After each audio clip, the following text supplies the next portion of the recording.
KL experience what it feels like to be a true engineer.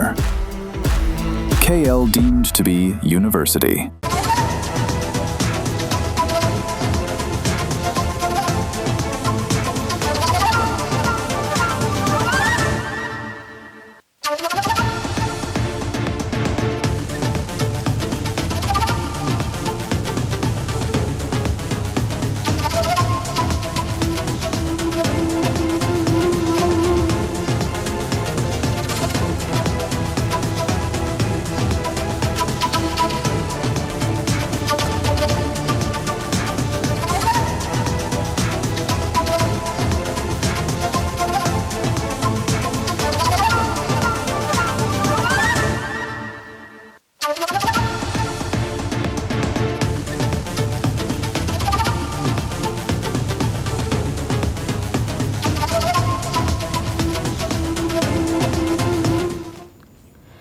Breaking news చూస్తున్నాం. సముద్రంలో నుంచి తమ వారు క్షేమంగా తిరిగి వస్తారని 1000 కళ్లతో ఎదురు చూసిన గంగపుత్రుల కుటుంబాల ఆశలు ఆవిరయ్యాయి.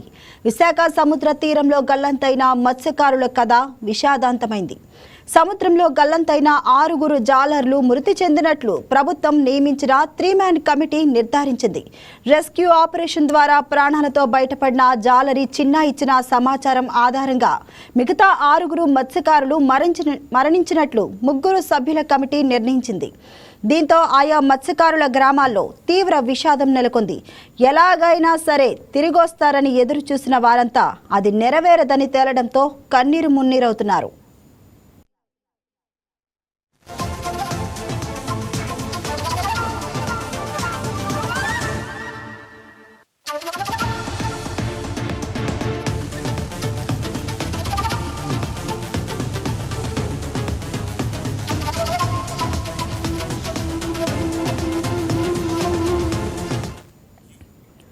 ఈ నెల 1న విశాఖపట్నం ఫిషింగ్ హార్బర్ నుంచి 7 మత్స్యకారులు సముద్రంలోకి వేటకు వెళ్లి గల్లంతయ్యారు.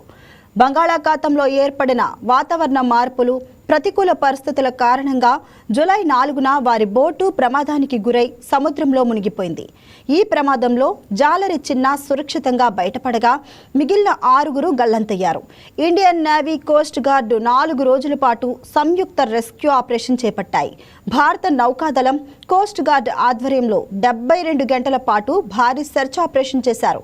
మంగళవారం అర్ధరాత్రి 12 గంటల వరకు అధికారులు సముద్రంలో ముమ్మరంగా గాలింపు చేపట్టినప్పటికీ దురదృష్టవశాత్తు తప్పిపోయిన 6 జాలర్లు ఆచూకీ మాత్రం లభించలేదు. సముద్రంలో తీవ్ర ప్రతికూల వాతావరణం, భారీ అలలు ఉండటంతో గాలింపు చర్యలు కూడా నిలిపివేశారు.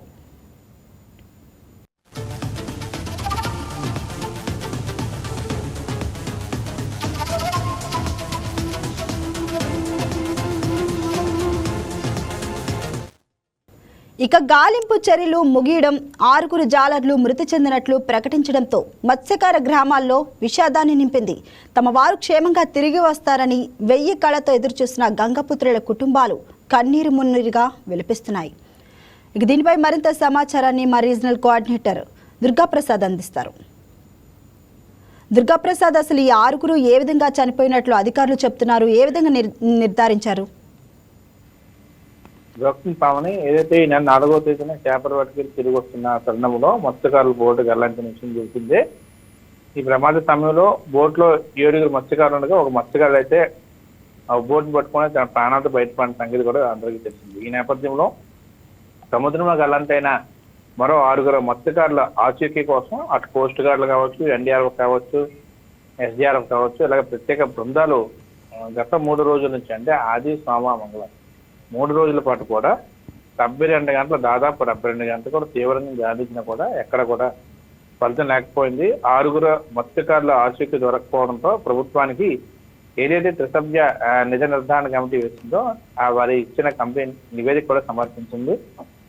గల్లంతైన 6 మత్స్యకారులకు మృతి చెందినట్లు కూడా వారు నిర్ధారిస్తూ ఒక నివేదిక కూడా పేర్కొంది. దీనికి సంబంధించి సముద్రం గల్లంతైన మత్స్యకారుల కుటుంబాలకి రాష్ట్ర ప్రభుత్వం కూడా ఎక్స్గ్రేషియా కూడా ప్రకటించింది.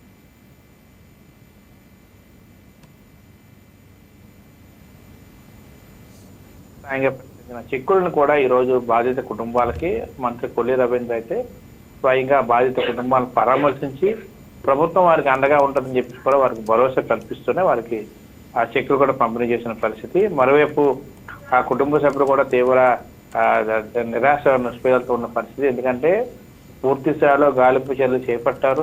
ఎక్కడైనా వారు చిక్కుకొని ఉంటారు, ఖచ్చితంగా వారు ప్రాణాలతో బయటపడతారని వారు కుటుంబ సభ్యులంతా కూడా ఎంతో ఆశగా ఎదురు చూసిన పరిస్థితి. కానీ మరోవైపు ఈ గాలింపు చర్యలు కూడా పూర్తి స్థాయిలో 72 గంటల పాటు నిర్విరామంగా పూర్తి స్థాయిలో జల్లెడ పెట్టినప్పుడు కూడా వారు ఆచూకీ లభించడానికి. ఎస్ దుర్గా ప్రసాద్, మరి ప్రస్తుతం మత్స్యకారుల గ్రామాల్లో ప్రస్తుతం ఎలాంటి పరిస్థితులు కనిపిస్తున్నాయి? ప్రస్తుతం మత్స్యకార గ్రామాల్లో పూర్తిగా విషాద ఛాయలు అనుకున్న పరిస్థితి. ఎందుకంటే నిన్నటి వరకు గాలింపు చర్యలు చేపట్టినప్పుడు ఖచ్చితంగా ఎక్కడో దగ్గర చిక్కుకుంటారు. వాళ్ళు మత్స్యకారులు బయటకు వచ్చారు కాబట్టి ప్రాణాలతో, వారు కూడా ఎక్కడో చిక్కుకొని ఉంటారు, ప్రాణాలతో బయటకు వస్తారని ఎక్స్పెక్ట్ చేశారు. కానీ రిసర్వ్ కమిటీ ఇచ్చిన నివేదిక ప్రకారంగా వారు గాలింపు చర్యలు కూడా ఆపేశారు కాబట్టి, వారు ఒక రకంగా కన్ఫర్మ్ చేశారు కాబట్టి ఖచ్చితంగా వారు పెద్ద దిక్కును కోల్పోయారంటే కూడా వారు ఆవేదన వ్యక్తం చేస్తున్న పరిస్థితి. మరోవైపు ఆ కుటుంబ సభ్యులు ఆఖరి చూపు చూసే అవకాశం కూడా దొరకలేని పరిస్థితి. ఎందుకంటే ఏదైతే వారు సముద్రంలో మునిగిపోయారని చెప్పి భావిస్తున్నారో అవి ఎటు వెళ్ళిపోయావో, ఏ ప్రాంతానికి ఏ తీరానికి వైపు వెళ్ళినా కూడా వారి జాడ దక్కలేని పరిస్థితి. ఈ నేపథ్యంలో వారు చూసే పరిస్థితి లేదు కాబట్టి వారిని చూసే అవకాశం కూడా దొరకలేదని చెప్పేసి కూడా మొత్తం ఊరిన కుటుంబ సభ్యులంతా కూడా ఏడుస్తున్న పరిస్థితి. ఆ 7 కుటుంబాల్లో చిన్న కుటుంబమే కాకుండా మిగతా ఉన్న 6 కుటుంబ సభ్యులు కూడా పూర్తిగా దిగ్భ్రాంతి పడుతున్న పరిస్థితి. మొత్తం ఆ వాతావరణం అంటే వాతావరణంతో కూడా మొత్తం విషాద చేయాలనుకున్న అంశంగా మనం చూడొచ్చు. Thank you Durga Prasad.